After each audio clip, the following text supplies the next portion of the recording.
And it's past time to hear our weekly Gene Shepard episode. Don't worry, it's a short one. Actually, it's from the last week or two of Shepard's broadcast schedule from March 22nd, 1977.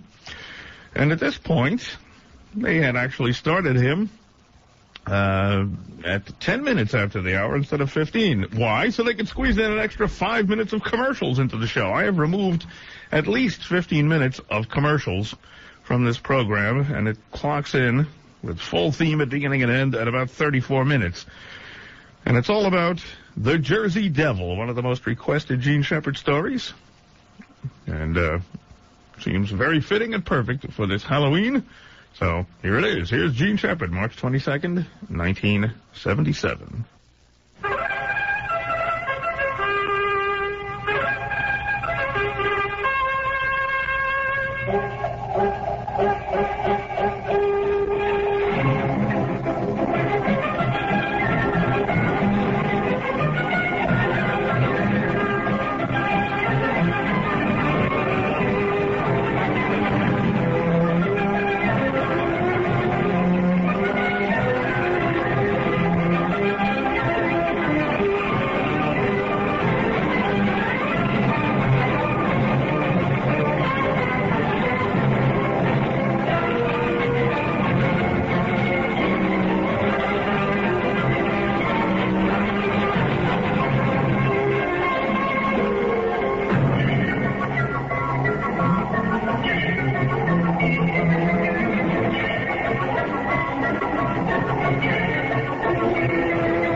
Some elements of the following program which may be exceedingly distasteful to the more intelligent and fastidious among you. We thought we'd throw this disclaimer in. And, you can't be too careful these days. Almost everything is adulterated, right? And tonight's program, however, deals with an emerging phenomenon which we must take cognizance of from time to time, and that's the evolution of the state of New Jersey. And I would like to salute tonight Jersey. A typical aesthetic problem in Jersey has just surfaced for those of you who don't know much about it. Have you followed the Fat Mary controversy? Oh, you don't know the controversy of Fat Mary? Well, for those of you out of town, this is a classic confrontation between the forces of good and evil in Jersey. The forces of art and the Slav world are always coming into great conflict openly in Jersey. You don't see it like this in other states. And so here we have from the Newark Star Ledger, I am quoting a piece that, in a sense, is the quintessence of Jersey life. Members of Bloomfield, that's a town in Jersey, for those of you who don't know this, members of Bloomfield's clergy are waging a campaign against the name Fat Mary's by a local bar and restaurant housed in a 300-year-old building that once served as the headquarters of the town's Presbyterian Church. Well, the Reverend Merle Irwin of the Bloomfield Presbyterian Church on the Green has asked the Bloomfield Town Council not to renew the liquor license. The campaign against Fat Mary's was launched last month by a group of reverends, and not only that, it says there is a regulation for forbidding a tavern to use the name of a biblical character. And so it says that Fat Mary, it not only inflames the aesthetics of the theologians around, but also this place, the building, is over 300 years old and once was George Washington's headquarters. And now it's Fat Mary's Bar and Grill. In fact, they have a big sign that says booze and bites. Oh, that's Jersey. That's Jersey. Vitality. I mean, there's a certain Slav vitality to that. So we would like to salute Jersey tonight. It's done it again.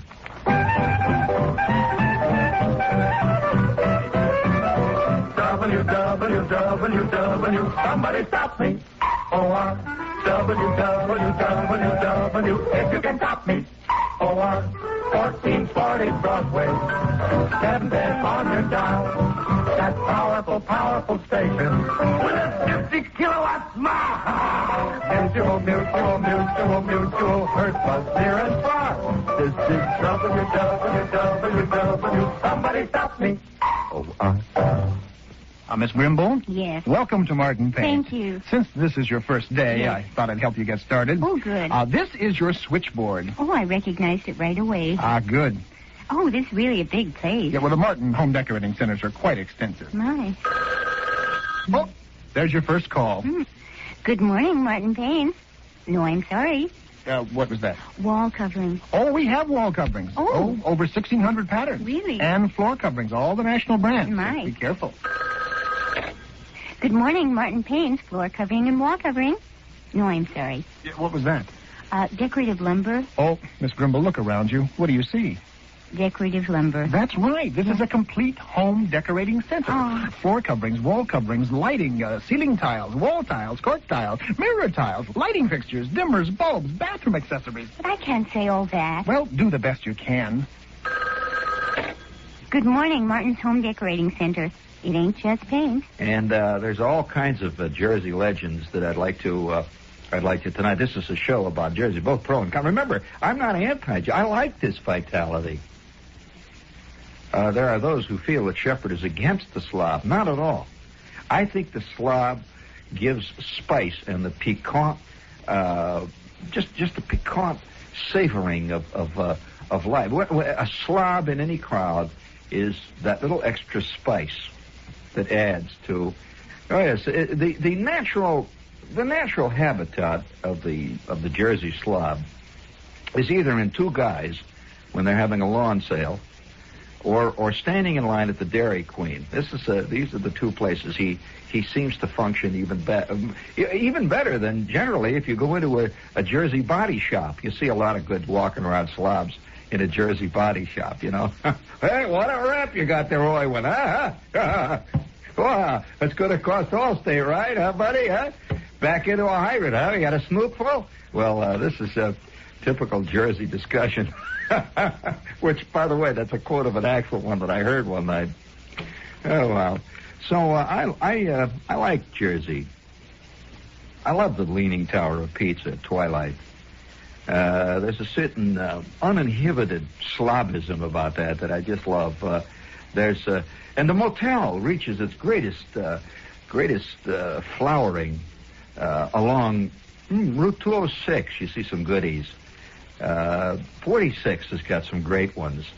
Yes, the Haven of Golden Dreams Motel is on Route 46. 3 little sad shacks in a row in the weeds. Hard to buy, right next to the Carvel, and on the other side is a McDonald's. A place to spend those contemplative hours. Yes, the Haven of Golden Dreams. Well, this is part of Jersey life. And tonight, I thought that I might report to you something which may have escaped those of you that are students of Jerseyana. But there has been a resurgence, a little more of that mysterious music now. That's it. That's it. Aha. Jersey has something that no other state has.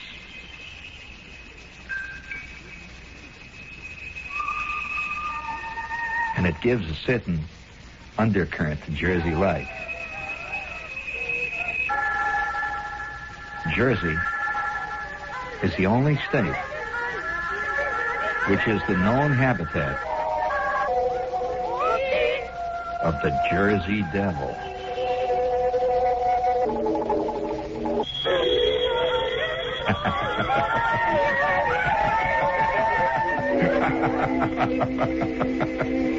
I suppose you thought the Jersey Devil was any one of 7 mafia leaders. Oh, no.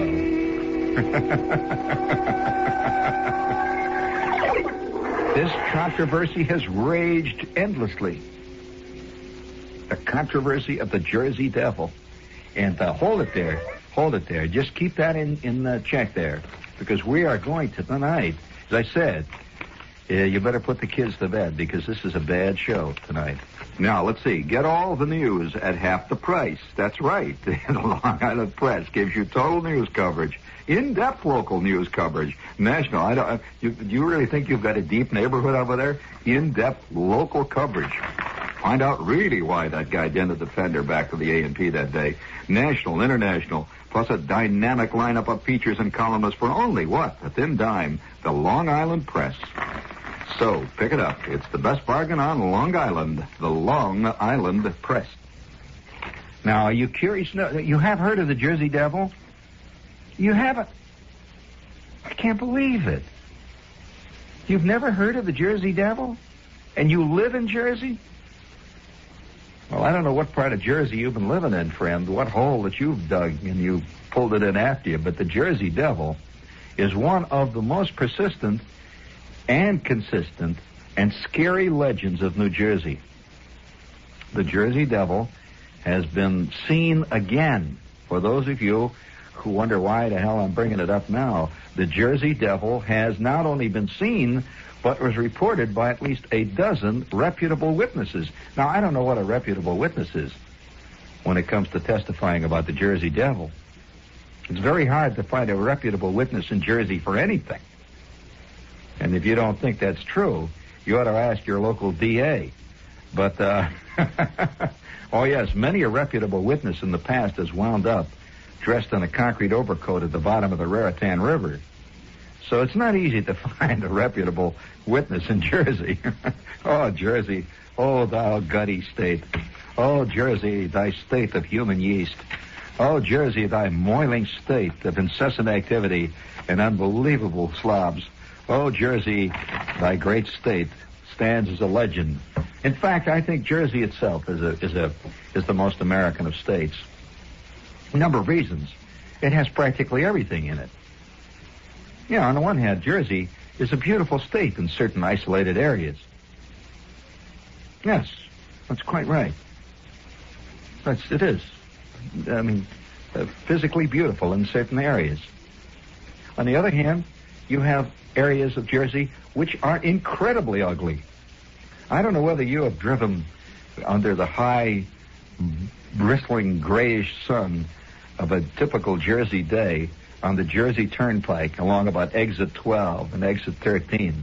You see nothing but what looks like a lunar landscape that is dotted with seems to be wrecked, burned-out hulks of old tractor-trailer trucks and belching furnaces that are belching noxious airs into the atmosphere. Purple smoke rises to the horizon, and you look down into the waters of the Raritan, and you can see nothing but a long, slow-moving, gloopy, dark river of sludge moving into a larger body of sludge known as the Jersey Meadows, where even the toads have to come up for air about every 5 minutes. And and this is the one side of Jersey. You know, and you drive along there and with the right light and with the proper atmosphere in your head, with your mind working right, and you look out, you are on the moon. You really are. And the burned and the Jersey dumps over there. Doesn't that look good at twilight? And so this is one side of Jersey. And then of course, Jersey can manage fantastic catastrophes, like just during the summer, Trenton. Now, it is not easy for a city to be flooded out. I mean, real floods, and simultaneously have a water shortage. Only in Jersey. They did it. And so we salute Trenton as being one of the most Jersey of all cities. Ah, yes, Trenton. Oh, Trenton. Oh, Trenton. Fester on the banks of the Delaware. Oh, Trenton. Trenton, the scene of the defeat of the Hessians. Oh, Trenton. Oh, historic Trenton. You're still defeating people. But, so Jersey is an exciting state.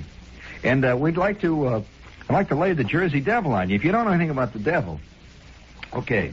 This is by way of educational material for Jerseyites who are, say, Jersey come latelys, and really don't know the great and historical legends of Jersey.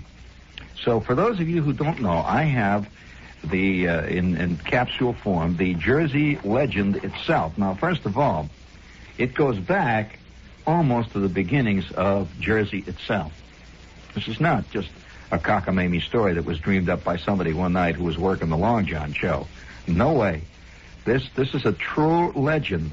As a matter of fact, more than 200 years, Jerseyites have been seeing the Jersey Devil, especially on Saturday nights. And you know what Jerseyites do down at Al and Gracie's bar on Saturday night. But nevertheless, it's a continuing legend. And the actual origin of it is interesting. According to legend, a witch at Leeds Point in Atlantic County, you know where Leeds Point is in Atlantic County? In 1735, and this was the heyday of the witches, in 1735 was overheard wishing that her 13th child would be a devil. Well, would you please give me a little of that sneaky devil music there? A shy and gentle imp was born to her one stormy night, with cloven hoofs and a long tail, a kangaroo body, bat wings, the face of a horse, and the head of a dog. He took one look at his mother, flew up the chimney, and disappeared into the pine barrens. The Jersey Devil's loud shrieks were heard at night in the swamps for several years thereafter. This is the actual legend of the Jersey Devil. I am not making this up.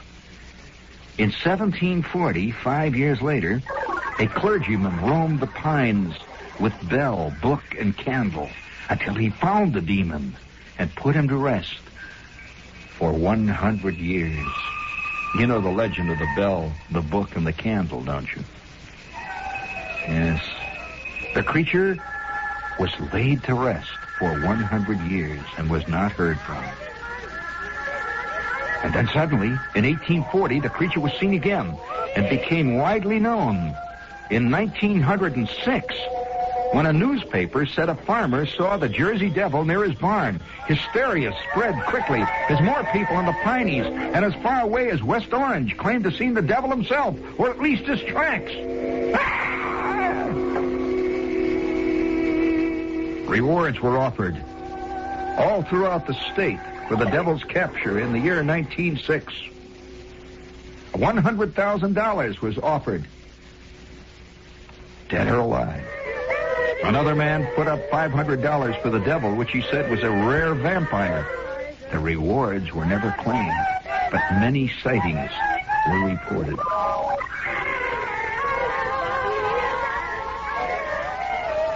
A Philadelphia publicist in 1906 charged gullible people money to catch a glimpse of the Jersey Devil that he claimed he captured. A small kangaroo painted green with a strapped-on pair of large wings. What a cockamamie. A small kangaroo painted green. I think I'd pay to see that anyway. The legendary creature never violated a law, some say.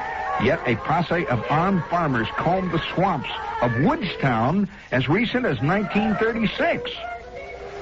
Oh yes, this is not a thing that's past. It's ongoing. Police in another town put up a sign to stop rumors and quiet the timid in 1951. The sign said, and we quote, "There is no Jersey Devil here." You notice they didn't say there's no Jersey Devil. They said there's none here. That is until they elected that Republican mayor, and then, of course, everything changed. People of Dorothy, New Jersey, reported seeing, quote, his cloven hoof marks around town in 1960. And more recently, the devil was sighted near New Gretna and along a rural road in Passaic County. The Jersey Devil stalks the night trail.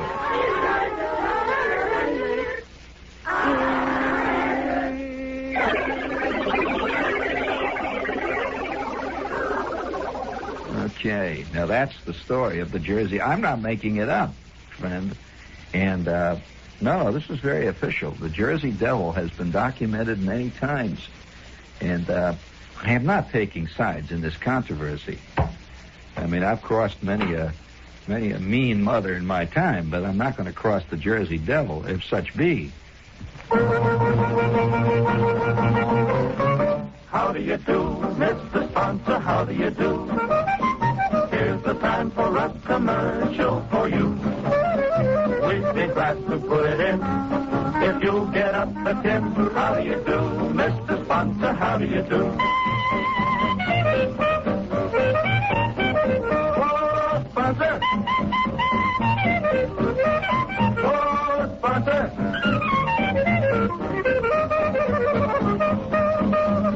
Oh, sponsor! How do you do, Mr. Sponsor? How do you do? We'll move a lot of merchandise for you. Pickle, pork, or beans, folded money in your jeans. How do you do, Mr. Sponsor? How do you do? Sponsor.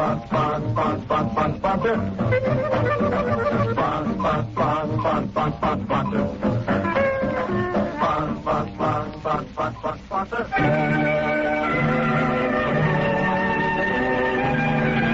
Andrew Carnegie, the steel tycoon. You, the radio listener, are about to take part in an experiment. I'm going to try to make you hungry. Ready? Here goes. Lasagna, bursting with cheese and tomato sauce and topped with mozzarella. Fettuccine Alfredo, swimming in butter and cream. Manicotti, made with golden macaroni and stuffed with ricotta cheese. Ziti, baked casserole style and garnished with a tasty sauce. Well, did it work? I thought so. And now you want to run right out to an Italian restaurant and eat one of those delicious entrees. Well, why don't you run down to the supermarket instead? The Ronzonis cook all of these dishes for you, and then they flash freeze them. They're every bit as good as the dishes you get in a fine Italian restaurant. But when the Ronzonis cook for you, it only costs about 1/3 the price. Ronzoni, the great Italian restaurant that's in your grocer's freezer. Ronzoni, the only Italian frozen entrees made with Ronzoni control. Are you a movie buff? This is John Gambling, and I'd just like to remind you that Monday, Wednesday, Friday, and Saturday mornings on Rambling with Gambling, along about 9:20, Walter Spencer, our critic in residence, reviews the movies. Weekdays, he tells you about some of the new films that have just opened, and on Saturday, reviews the reviews, tells you the best films in the suburbs and in the city that you might want to see yourself over the weekend. That's tomorrow morning on Rambling with Gambling. However, I have I once was witness to the description of the Jersey Devil on how it was actually sighted in 1936. This is the most famous sighting of all. In 1936, which occurred in the Piney Barrens. Do you know anything about the Pine Barrens of Jersey? This is part of Jersey that most people don't know much about. It's over around in the area around Atlantic City. And it's just that. It's the Pine Barrens. And there's all kinds of interesting people live in that area. And they're called Pineys, as a matter of fact. And they say that in some instances, way back in the Pine Barrens, there are people living who are barely in the 16th century, much less the 20th. And they rarely come out, and they interbreed.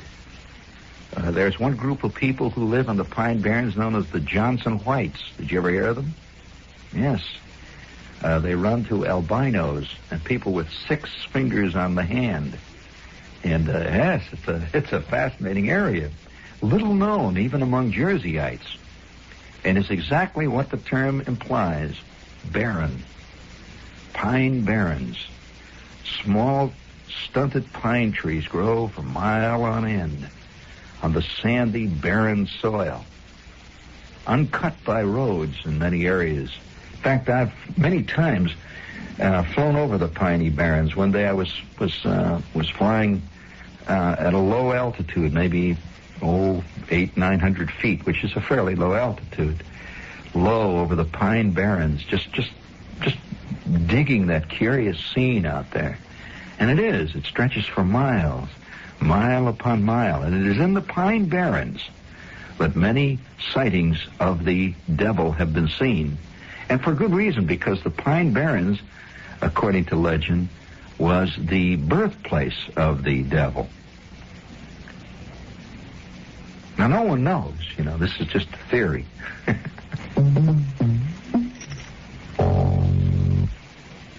Well, I was coming along the gravel road, see, in a pickup truck, and I was driving kind of northeast. About 8 o'clock in the evening. It just got dark. It was around about October. I was coming along about 8 o'clock in the evening, had Harold with me, and we'd been out cutting wood, laying in some cordwood for the wintertime. We're coming along the road there in my Chevy pickup truck, and had a little trouble with the carburetor jets before that. And we'd gotten out, and we'd worked on this thing, got it going again. We're driving along, and we're heading into the woods. See, we're going out towards the Samuels house. We're driving along there when all of a sudden, out of the darkness, I see coming ahead of me. I couldn't believe what I seen, because you don't see many cars out there along. And all of a sudden, I see coming at me, right at me, this thing's coming down the road with two lights, two real bright lights, real close together. They're just like eyes. They're coming close together right at me. And they're coming along the road, and Harold says, "What's that? Is that a car coming this way?" And I said, "It can't be no car, because this is one lane thing here, and there's nobody coming this way. And there's only one house down the end of the street, and it's Samuel's house. They ain't got no car. Can't be no car." Well, at that point, this thing come closer and closer, and it seemed to be rising up and down, rising. As it rises, I see this, what looks like a kind of a flame coming out around them two eyes, coming at me like that. Well, we're getting closer and closer, and all of a sudden, I hear this thing give out this sound.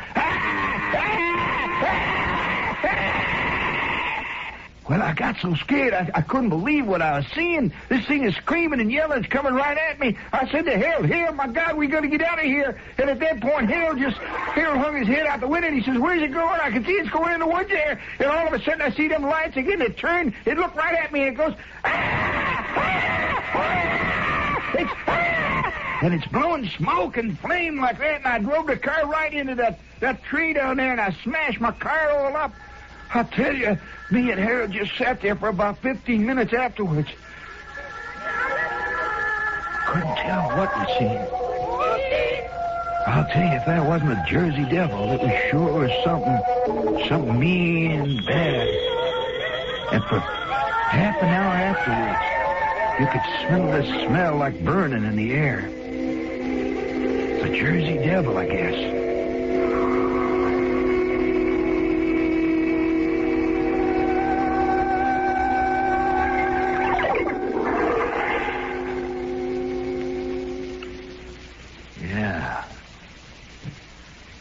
How'd you like that, huh? Well, that is the way the Jersey Devil was sighted in 1936. Now, they did find this guy's car all wrecked, and the two of them were just absolutely flipped out, these two guys. And they were known as very sober, solid, industrious citizens of the area. Oh, yes. This was not after a Saturday night at Fat Mary's. No. These guys were just coming home from doing some work, and they ran into this scene. And there were actual evidences that they had seen something. They really had. And for weeks after that, people combed the area. And there were all kinds of reports that things were seen. Just half seen in the darkness, something moving and then disappearing. And the Jersey Devil reappears at odd intervals. Like every 15, 20 years, suddenly it will be reported and seen, and some guy will flip. He sees this wild thing, and it's always the same. The descriptions going all the way back to the 18th century. The description of the Jersey Devil has remained consistent, and even the people who report it, who have not even heard of the legend, somehow describe it pretty much the same as it's always been described. It seems to have eyes that glow. This is the description invariably. It seems to have some kind of wing or appendage that is attached to it. And it is large. And after it leaves behind a curious smell of something having been burning. And this has been reported at 20 to 25-year intervals, at great sudden leaps in time. And just 2 nights ago, the Jersey Devil was again reported in the Piney Barrens. And who was it reported by? Well, you know, you'd always say, well, it's always reported by some totally off-the-wall sign painter or something, you know, who's been down at Fat Mary's. But this was a school teacher. And incidentally, who was not familiar with the Jersey Devil legend. He had just moved in from Kansas and was teaching school in the area when the same thing happened.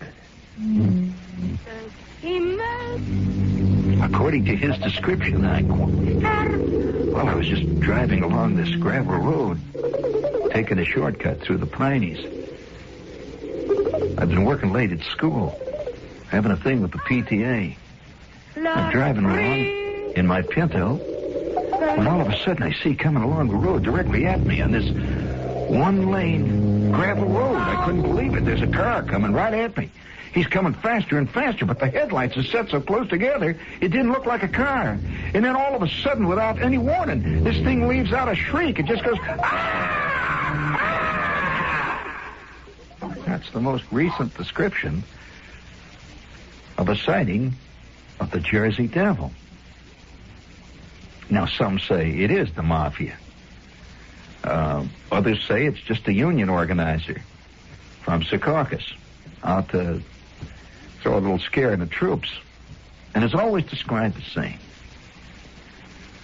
I mean, so you see, Jersey itself, as a state, is probably the most American of all states. Possessed of devils, possessed of Route 22, the alimentary canal of the nation.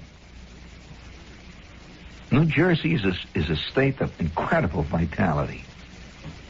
Have you ever seen the Jersey state flag? It's rampant, and it's a state flag that flies proudly over motels and service stations. Which, incidentally, is the natural business of Jerseyites, running motels, bars, and Carvel joints. And so, Jersey, we salute thee tonight. Possessed of devils, hounded by a consistent sense of having just missed out on history. You know that Jersey was one of the strongholds of anti-revolutionary people during the Revolutionary War. Jersey has consistently been a little out of step, missing many major beats of its time. Yes, thousands of Jerseyites gave Washington and his troops a hard time when they went through certain areas of Jersey. Why? Well, they're from Jersey. There's no other reason. Oh, Jersey, we salute thee. Oh, Jersey, sovereign state.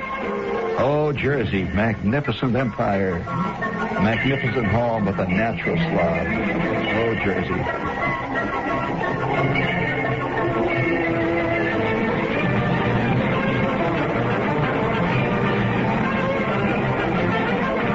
Oh, Shepherd. March 22nd, 1977 was the broadcast date, although I suspect it was an older program that was put on during the final... Now, he went off the air on April 1st of 1977, so that was somewhere in the last 10 shows. And one of the most frequently requested of the Gene Shepherd programs, the story of the Jersey Devil, which wraps up our Halloween edition of Mass Backwards. I've been Max Schmid. Be back next week.